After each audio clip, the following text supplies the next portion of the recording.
네, 이번 시간에는 단백뇨에 대해서 한번 말씀을 드려보도록 하겠습니다. 앞선 시간에 혈뇨에 대해서 말씀드릴 때는 이제 혈뇨 같은 경우에는 사구체성인지 비사구체성인지 이것에 대해서 구분을 했는데요. 단백뇨 같은 경우에는 얘가 알부민뇨인지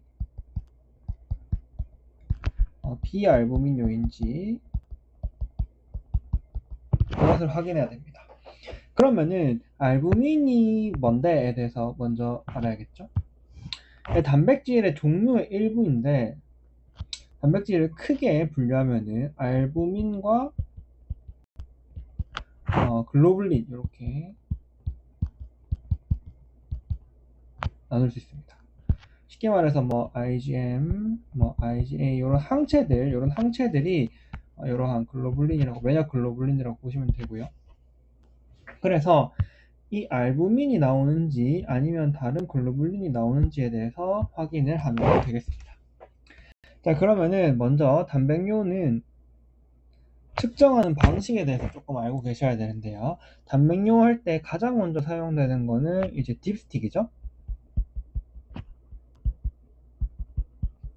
그래서 이렇게 막 이렇게 생겨가지고 여기에 막 이렇게 막 있어서 여기 막 소변을 묻히면 색깔이 바뀌는 그거 있죠. 이 딥스틱 같은 경우에는 이제 알부민을 확인하는 도구라고 생각하시면 됩니다. 가장 간단한 이제 선별 검사고요. 그래서 이 선별 검사가 끝나면 정확하게 파악을 하기 위해서는 요건 이제 단회원이잖아요. 한 번으로 정확하게 알 수가 없기 때문에 정확하게 알아보기 위해서는 24시간 소변 단백을 받아야 됩니다.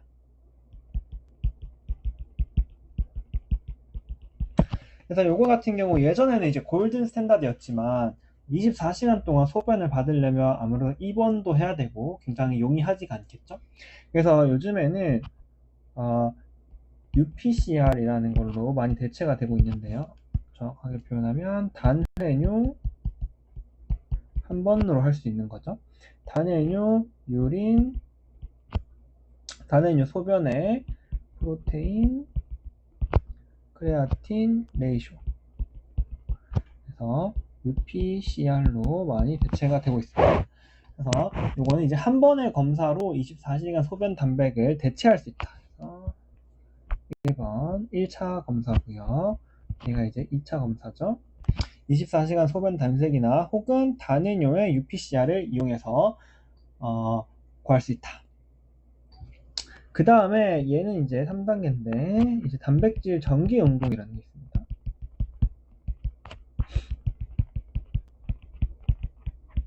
자, 여러분도 뭐 많이 보셨겠지만 이렇게 뭐 알부민 막 나오고 이렇게 막 이런 그래프 보셨죠? 그래서 어떤 단백질이 얼마나 있는지까지 확인할 수 있는 방법이라고 생각하시면 되겠습니다. 자, 그러면은 제가 아까 말씀드릴 때 단백뇨는 알부민뇨와 비알부민뇨로 나뉜다고 말씀드렸죠. 그런데 이 딥스틱 같은 경우에는 알부민만 확인할 수 있는 검사예요. 그럼 예를 들어서 알부민뇨의 질환 같은 경우에는 딥스틱을 했을 때 딥스틱에서 단백뇨가 막 3 플러스 이렇게 나올 수 있겠죠. 그런데 이 비알부민뇨 같은 경우에는 단백질이 있긴 있어. 근데 요것들이 있잖아요. 요것들이 있기 때문에 알부민은 별로 없단 말이죠. 그럴 때는 얘가 막 뭐 플러스 1이나 1 플러스나 심지어 정상으로 나올 수도 있어요. 하지만 요거나 이제 요거를 측정해 보면 요것들이 글로불린이 많으니까 요거 이제 굉장히 높게 나오겠죠. 뒤에 다시 말씀드릴게요. 우리 혈뇨를 진행할 때도 가장 먼저 했던 거는 이제 일과성 혈뇨를 룰아웃 해야 되잖아요. 여기도 똑같아요. 그래서 단백뇨 같은 경우에도 일과성 단백뇨를 가장 먼저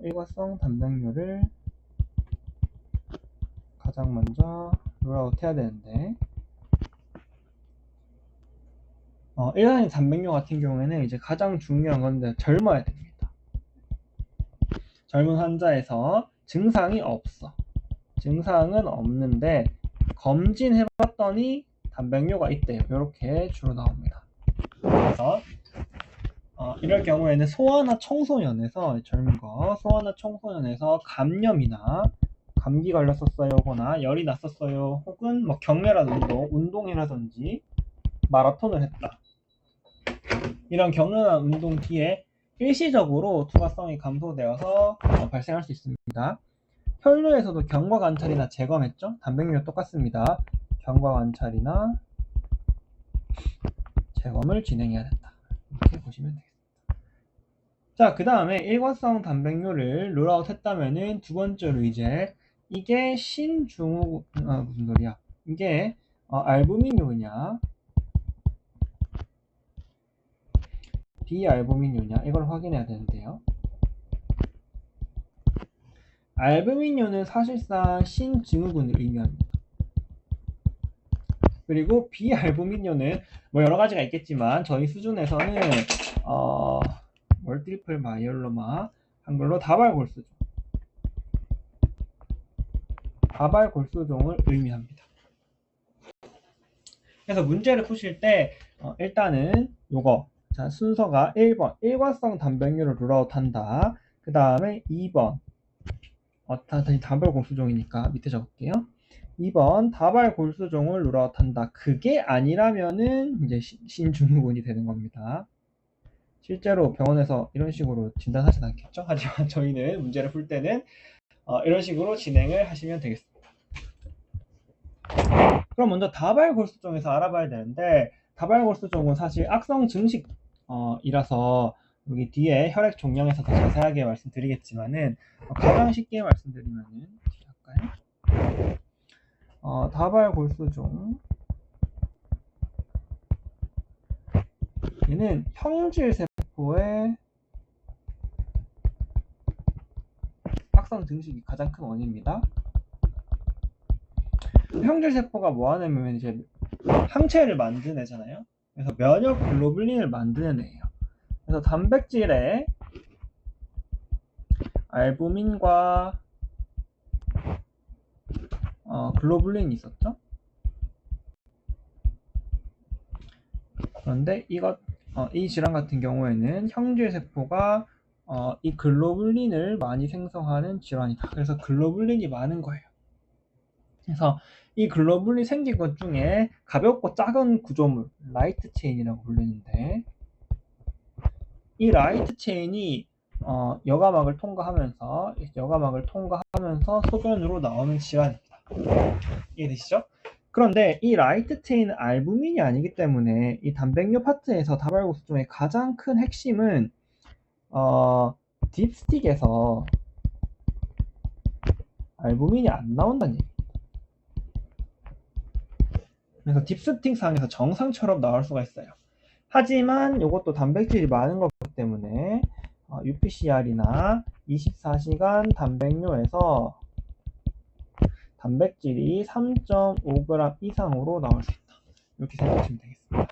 그리고 그 외에도 혈장 저희가 보통 총 단백질 대 알부민 이렇게 나오죠. 그래서 이 알부민은 뭐 3에서 5 사이로 대략 정상처럼 나오는데 막 총 단백질이 9 이 정도로 높게 나올 수 있다. 이런 걸로 힌트를 얻을 수 있고요.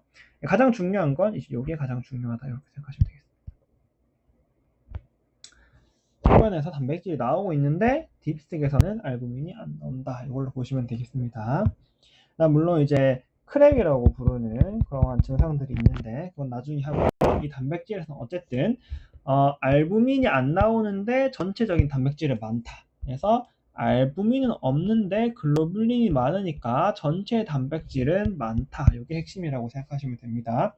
그래서 진단 같은 경우에는 이 글로불린이 실제적으로 어떤 글로불린이 있는지 확인하기 위해서 단백질 정기 영동 이거를 선택을 하시면 되겠다. 이런 문제입니다. 생검을 하면 당연히 안 되겠죠. 심장의 문제가 아니니까. 그래서 이렇게 보시면 되겠습니다. 그래서 이제 이 다발골수종을 룰아웃 했다면 그때부터는 이제 신증후군인데요. 신증후군 같은 경우에는 얘는 드디어 이제 신장의 문제죠. 여기 이제 여과막이 이렇게 있을 때 이 여과막에 구멍이 숭숭 뚫리는 겁니다. 여과막에 구멍이 숭숭 뚫리면서 프로틴이 여과가 확 되는 거죠. 이렇게. 그래서 여기서 알부민이 이렇게 여과를 이렇게 펑펑 나가면은 우리 몸 입장에서는 체내에 혈관 안에 알부민이 부족해지죠. 여기 이제 알부민이 부족해지니까 안쪽에 삼투압이 내려가는 겁니다. 그쵸? 다 세버렸으니까 알부민이 없잖아. 알부민이 없으니까 삼투압이 내려가겠죠? 삼투압이 내려가면 이제 물이 안에서 밖으로 빠져나가는 거죠. 맞죠? 그래서 저알부민 혈증에 의해서 혈관 내 삼투압이 감소하게 되면서 혈관 내 물이 이제 간질 쪽으로 이동하게 되면서 이렇게 이동하면은 부종이 발생하게 되죠. 그래서 전신적인 부종이 발생하는 겁니다. 그리고 혈관 내 알부민이 줄었잖아요. 그러면 이제 간 입장에서는 뭐야, 알부민을 내가 더 만들어야겠네 라고 생각하고 단백질 합성이 증가합니다. 이 단백질 합성이 증가하면서 알부민만 딱 만들면 좋은데 지단백의 합성도 늘어나요. 이 지단백의 합성이 늘어나면서 결과적으로 콜레스테롤이 증가하게 됩니다. 그래서 총 콜레스테롤이 몇 이상이죠? 모르겠네요. 잠깐 확인해 볼게요. 총 콜레스테롤이 250입니다. 250 이상으로 증가가 하게 된다. 그래서 신증후군의 가장 큰 특징은 물론 여기서 단백뇨가 있을 때 일과성 단백뇨를 룰아웃하고 다발 골수종을 룰아웃하면 사실은 신증후군입니다. 하지만 이제 우리 같은 조금 더 자세하게 하자면 단백뇨가 있는데 알부민뇨죠. 딥스틱에서 플러스가 나오면서 부종이 있고 그리고 총 콜레스테롤이 증가했으면은 우리는 신증후군을 의심해 볼 수 있다. 이렇게 생각하시면 되겠습니다.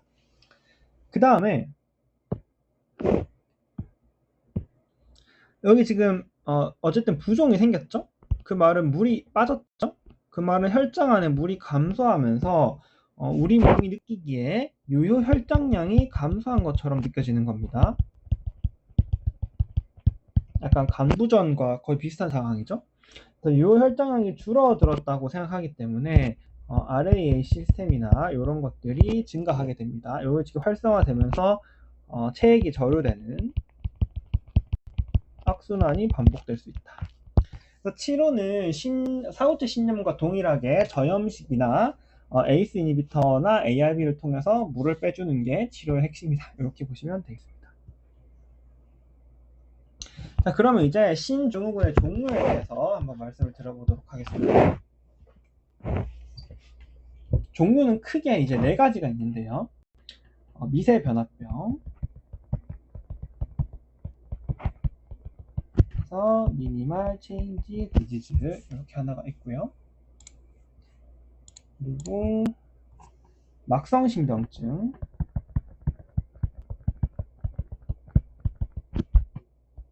멤브라노스 네프로패시. 이게 이제 예전에는 막 사고체 신염이라고 불렸던, 그래서 멤브라노스 글로멜룰러 네프라이티스. 똑같이 MN이나 MGN이나 똑같이 사용합니다. 그리고 신장 아밀로이드증이 있겠죠.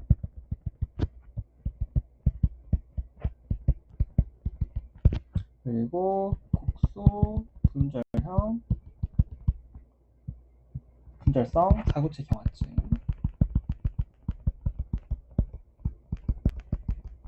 그래서 포컬, 세그멘탈, 그로멜룰로 스클레로시스, 이렇게 총 4가지 종류의 질환이 있다고 생각하시면 되겠습니다.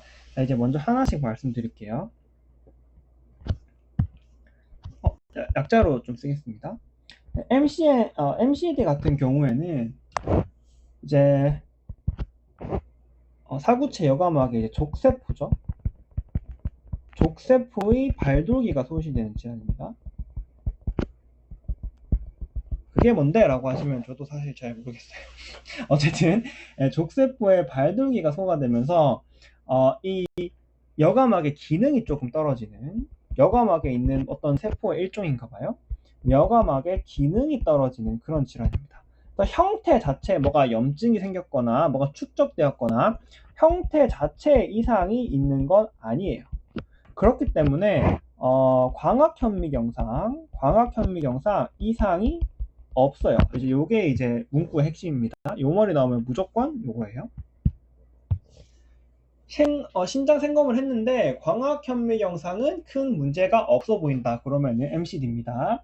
자, 어쨌든 이렇게 광학현미경은 이상이 없을 정도로 변화가 크지 않기 때문에 우리가 이름을 MCD라고 부르고요. 그래서 진단은 생검 후 전자현미경으로 이 발돌기 소실을 직접 확인해야 정확한 확진이 되는 겁니다. 이 병 같은 경우에는 소아에서 거의 90% 이상 일어나고요. 소아 청소년에서 고발하고요. 스테로이드 효과가 워낙 좋기 때문에 의심이 된다면 바로 스테로이드를 투여합니다. 예를 들어서 광학현미경에서 이상이 없대. 다음에 해야 될 건 뭐야? 이러면은 물론 전자현미경도 해야 되지만 확진 전에 바로 스테로이드를 투여한다. 이렇게 생각하시면 되겠습니다.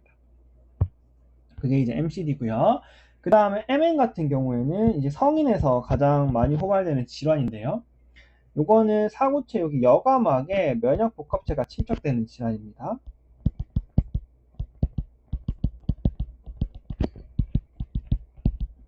그래서 여기 막 침착이 이렇게 막 돼 있으니까 실제로 사구체에서도 여기 이렇게 막 침착돼서 이렇게 선이 있을 때 이렇게 막 침착되어 있는 것처럼 이렇게 보여요.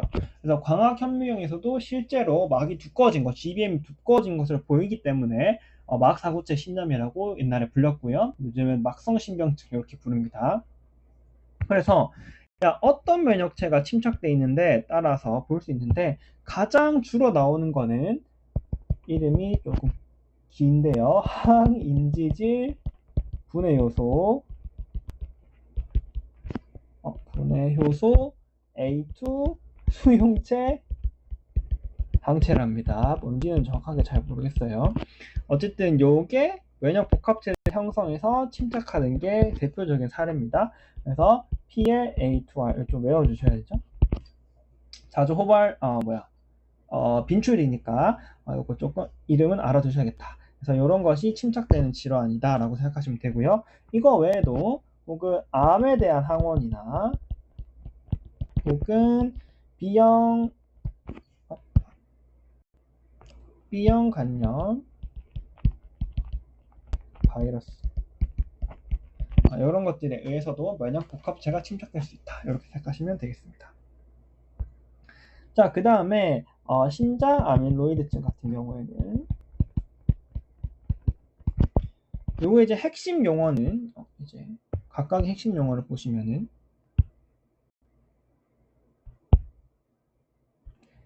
MCD 같은 거에도 요 말이 핵심입니다.